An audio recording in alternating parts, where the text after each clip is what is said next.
Bonjour chers frères et sœurs, je vous salue, vous qui aimez l'histoire. Petit à petit, nous nous acheminons vers la fin de la série de vidéos sur les entraves au commerce, les entraves aux échanges. Alors, c'est en obtenant l'appui des chefs locaux que les Anglais et les Hollandais pourront contrebalancer le désir de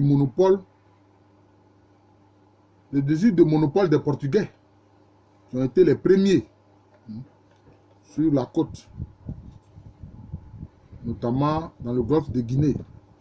C'est ainsi que le roi d'Assabou va autoriser les Hollandais à créer le fort Nassau à Mouri, sur le littoral du royaume Assabou. N'est-ce pas là une attitude qui exprime une politique indépendante? Si, bien sûr. Afonso Gonçalves Botafogo essaiera de dissuader les rois de Guafo et de Fudu de commercer avec les concurrents du Portugal. Mais le roi de Futu lui répondra que c'est son peuple même qui veut cette liberté du commerce. Voilà. Nos ancêtres se conformaient à ce que voulait leur peuple. Est-ce que c'est le cas aujourd'hui dans les pays francophones de l'Afrique? Le roi de Futu lui a dit non, que c'est son peuple même qui veut cette liberté du commerce et cette libre concurrence. Aucune compagnie européenne n'a jamais pu abolir et mettre fin à la liberté du commerce que voulaient les populations du littoral de la côte de l'Or et de la côte Kwakwa.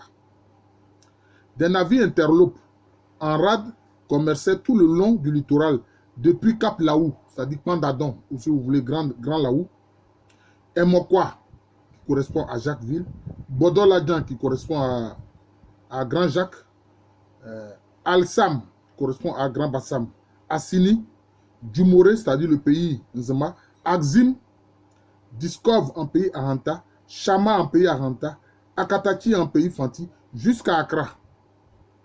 Cela suffit pour affirmer une politique commerciale indépendante des dirigeants des Côtes de l'Or et Kwakwa. Voilà ce que nos ancêtres ont montré. Les marchands européens n'ont pas été les maîtres du jeu. Les intérêts politiques et commerciaux dans lesquels ils s'impliquaient ne leur permettront nullement de dicter leur volonté aux chefs locaux qui, en réalité, défendaient leurs intérêts propres. Même au XIXe siècle, quand les chefferies du littoral seront confrontées à la menace Ashanti et auront l'appui des Anglais, elles défendront leur point de vue indépendamment des intérêts purement britanniques. Voilà ce que nos ancêtres ont fait. Seule la logique coloniale après 1874 viendra mettre fin à cette volonté d'indépendance et de liberté. La création de la Confédération Fanti est une preuve qui illustre nos propos. Voilà. Même quand les Fanti ont créé la Confédération Fanti, c'était pour défendre leur point de vue vis-à-vis des Britanniques. À l'époque portugaise, c'est sur insistance des Iguafos et des gens d'Edna, c'est-à-dire Elmina, que les Portugais promulguent une loi qui notifie qu'aucun natif dans un périmètre de 60 km vers l'arrière-pays et tout au long de la côte à partir du fort San Jorge d'Amina ne sera fait captif, ni pris en gage ou vendu. Vous voyez? Quand les gens font croire que oui, nos ancêtres vendaient leurs frères, etc. Non, vous voyez? Ils ont dit non. Que les sujets là ne doivent pas être vendus. Le seul bandit de grand chemin cité à l'époque portugaise sera un certain Aka qui écumait la région d'Axim. Les marchands, pour être à l'abri de ces agissements, lui versaient des rançons.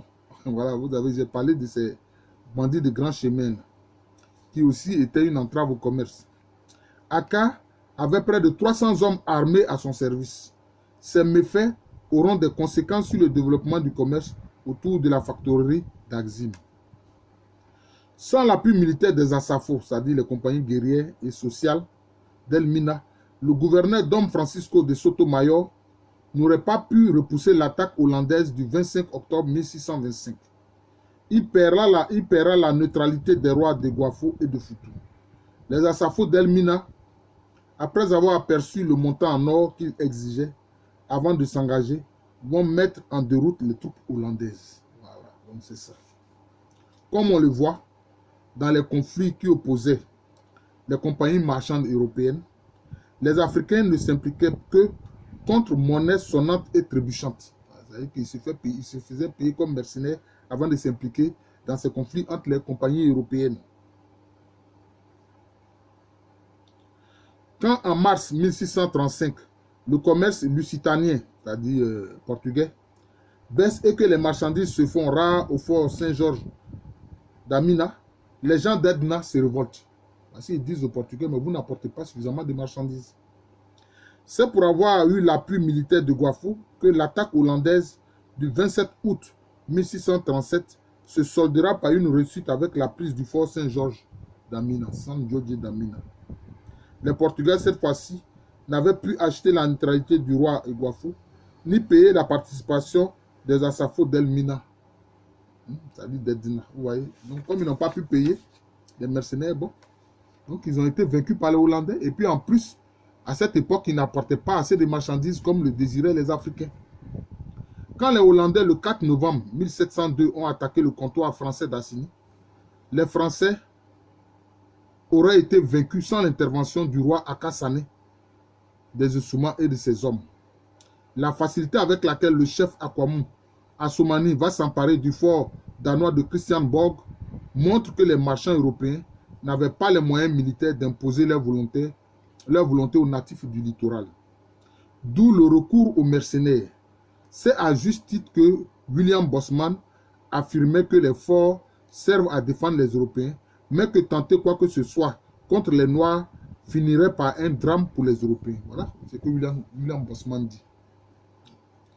Les dirigeants de Foutou auront une politique commerciale indépendante vis-à-vis des compagnies. Ainsi, en 1659, quand les Suédois tentent de reprendre le fort Carolusborg, ils s'opposent. Le D, c'est-à-dire un notable influent de Foutou, le D, disons que c'est un notable influent dont je peux dire la fonction s'exerce juste après celle du roi. Comme ça. Un notable influent de Foutou, après un siège de 6 semaines, chasse les Hollandais de ce fort.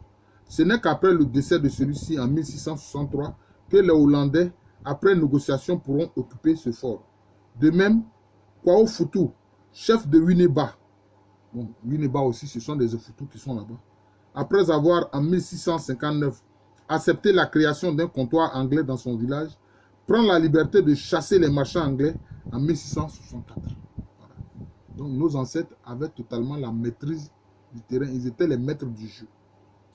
C'est là une preuve d'indépendance évidente. Les autorités de Dumoré au XVIIe siècle concluront tour à tour des accords d'exclusivité commerciale avec le fiscal Jenich de la compagnie suédoise et le commandant Hugenhoek de la compagnie hollandaise, sans pour autant respecter les termes de ces accords, car le pays du Morée demeurera le paradis des interlopes. Voilà, donc de ce que les compagnies officielles traitent de trafiquants. C'est encore là une preuve d'indépendance. Le 23 mars 1664, les Hollandais bombardent le fort Frederiksborg, bien que les Foutou leur avaient demandé de laisser les Danois y commercer en paix. Mécontents, les Foutou aident les Anglais à chasser les Hollandais du fort Cabo Corso le 3 mai 1664. Cabo Corso, ça dit c'est Cape Coast, au Bois. Ils se partagent les marchandises trouvées dans le fort. Plusieurs compagnies ont désiré avoir de la part des autorités de Foutou la cession de la colline d'Akon, qu'on appelle aussi Congo, où il y avait des mines d'or et le sanctuaire d'un esprit très vénéré. Chaque fois, ce fut un refus catégorique. Les propositions alléchantes de la Compagnie des Indes occidentales n'y changeront rien. Hans Jacob Zur-Heck sera victime de la répression hollandaise tendant à empêcher la concurrence commerciale. En août 1663, alors qu'il voyageait entre Frederiksborg et Christiansborg en compagnie de 8 piroguiers africains, il est fait prisonnier par les Hollandais et enfermé dans un cachot au fort Nassau. Il y restera prisonnier jusqu'en avril 1664. Déjà le 4 août 1661 et le 15 octobre 1663, les Hollandais, dans les mêmes conditions, vont se servir des pirogues danoises.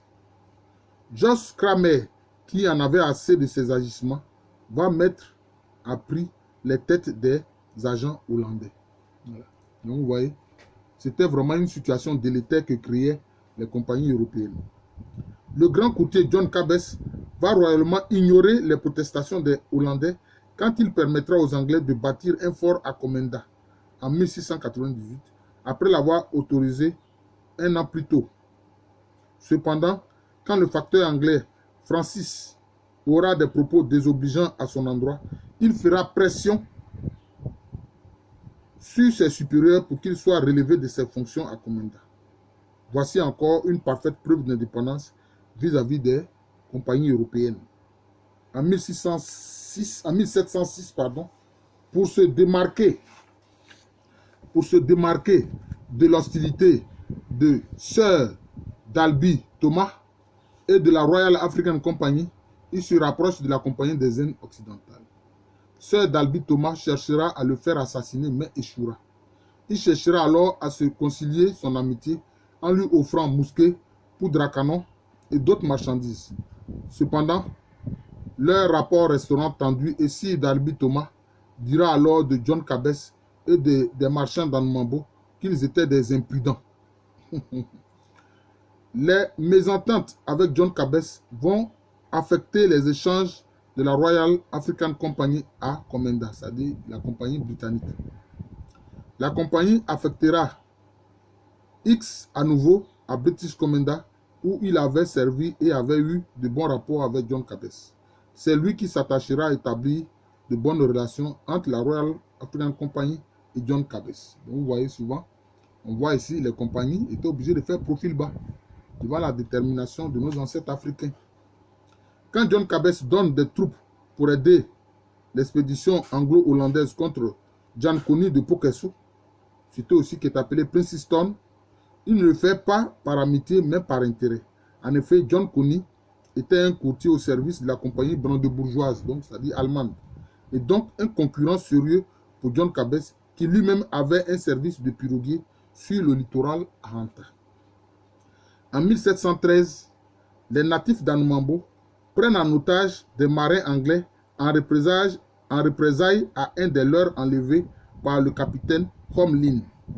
John Cabes aida à la résolution de l'incident, tout comme à celui qui surviendra en Nefutu et Ogwa à propos du libre passage des marchands entre les deux cités. Les Kufo, furieux entre 1715 et 1716 de ce qu'un petit garçon confié à John Cabes a été mis en gage, attaquent Komenda. Cette crise troublera le commerce en Iguafu parce que les voies entre Kufo et Elmina deviendront peu sûres. John Cabes reconnaissait son erreur dans cette affaire à cause de l'irresponsabilité de son frère Apia qui n'avait pas bien veillé sur ce petit garçon qui lui avait été confié. Voilà. Donc je vais m'arrêter là. Vous voyez que je viens encore de présenter un aspect des entraves aux échanges entre les Africains et les compagnies marchandes européennes. Je vous remercie. Je suis le professeur Alou Kwame René, professeur titulaire d'histoire à l'université Félix Houphouët-Boigny, université qui est à Abidjan. C'est en Côte d'Ivoire, un pays situé en Afrique de l'Ouest. Merci encore et bonne journée à tous.